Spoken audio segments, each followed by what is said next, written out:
Hey, what's going on? I feel like I'm always starting my vlogs on the move, but here we are. On the move again, headed to Naturals Night Out, my favorite events.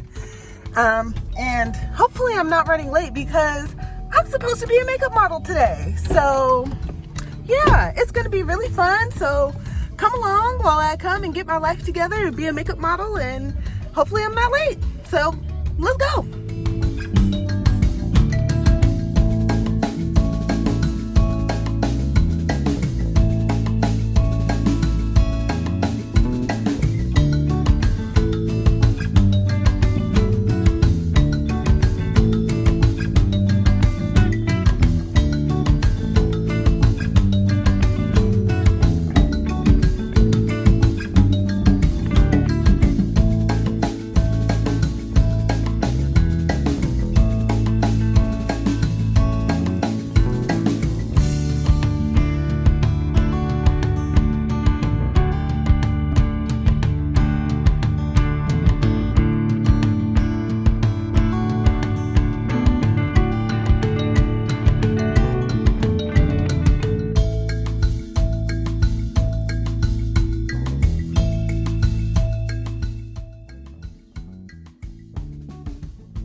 So when you kind of understand those factors that curl typing doesn't even address, then it will lead you more down the path of knowing what products and what style options are going to work best specifically for you.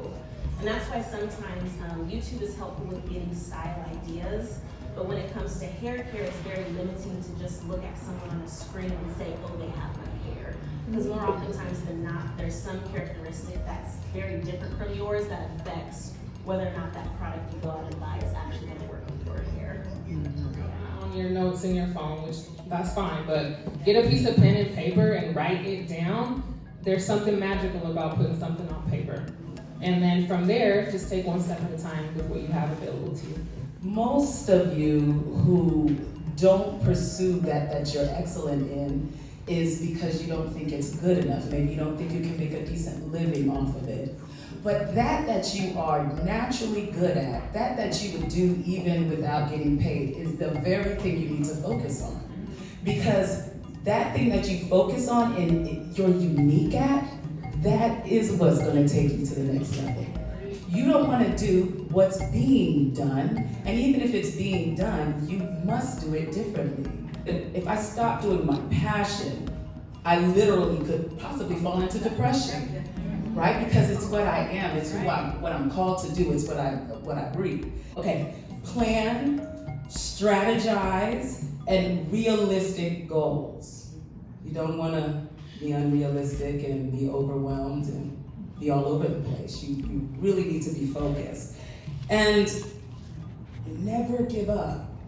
I know that sounds cliche, but I will tell you, every accomplishment that I've secured, and there's been quite a few along my journey, I've always wanted to give up.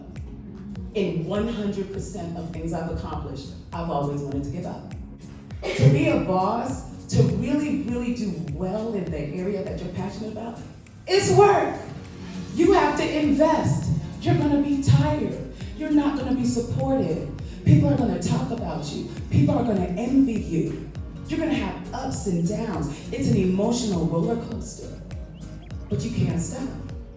And the only reason I've seen what I've seen thus far is because I didn't stop.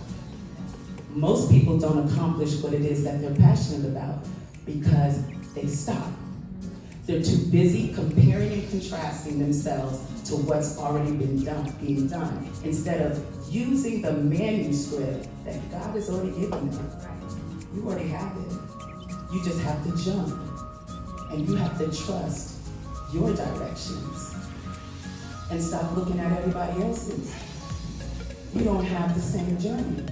You don't have the same plan.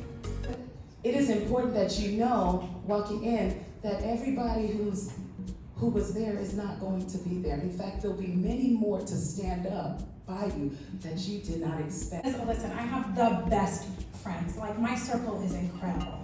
And if I was feeling a lack of support from somebody, I think it was because, not necessarily because they weren't supporting me, but because the kind of support that they thought they were giving me wasn't the kind of support that I was needing in that moment. So being able to be very specific with the people who I need, and telling them, you know what would really help me right now? If you could blank, or if you could do that, instead of just going into my corner and feeling salty, like, you don't support me. Maybe they're feeling like they do support me, but just we haven't come to an understanding on what support means for each of us. So being able to reach out, and when you need help, say, you know what, this would really help me if you could do that. And different people have different ways that they can support. There are many rooms in the house of support, right? So being able to, and having the kind of relationships where you can be upfront with your people and say, listen, could you show up for me in this way? It's something that us as creatives, us as Black women, we face on a day-to-day basis. We're unsupported just by our country alone, let alone our own. Exactly. So I have two things. So the first one is to not take or not invest too much in praise or criticism. Like, both of those can easily distract you. If someone's clapping you on, you're distracted by the noise when you're paying attention. You're like, oh, I'm doing well. Or someone's criticizing you and they're saying this wasn't good enough. Now you're distracted again. I'm not good enough. You have to stay focused on what you were saying, your assignment. Because if you're distracted by praise or criticism, you're out of alignment, is what I feel. And in addition to that, I believe this is really, I'm sorry, this was a really good one, because I myself, just on the journey of going to college alone, felt so unsupported. And what I had to realize was I could not take it personal. And that is really hard to do, but the main thing that I've been stressing lately and what I've been learning on this journey is that people who have the capacity and willingness to support you absolutely will. You have to identify when you're not going to support. So say, for example, you have a best friend, and she's not supporting you in the way that you think she should, right?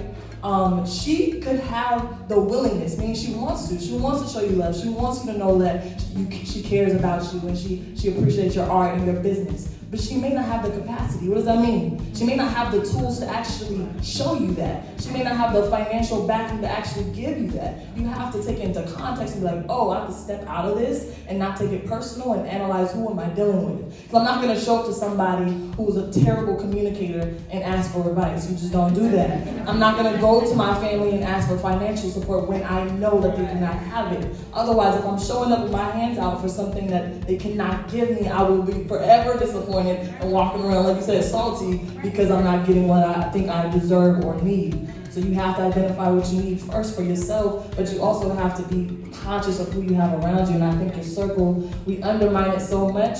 And I think especially with our community, we're used to dealing with toxic situations.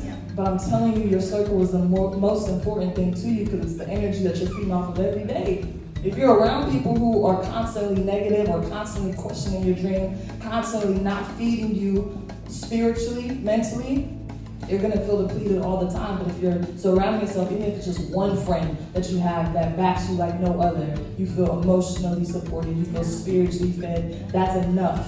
So numbers, don't worry about numbers, focus on the people that really care about you and love you, and really pay attention to what you're asking these people for. That's the biggest thing that I've been learning recently, especially as a creative. Take some photos, tag us, and just be merry and happy. I love you, ladies and gentlemen.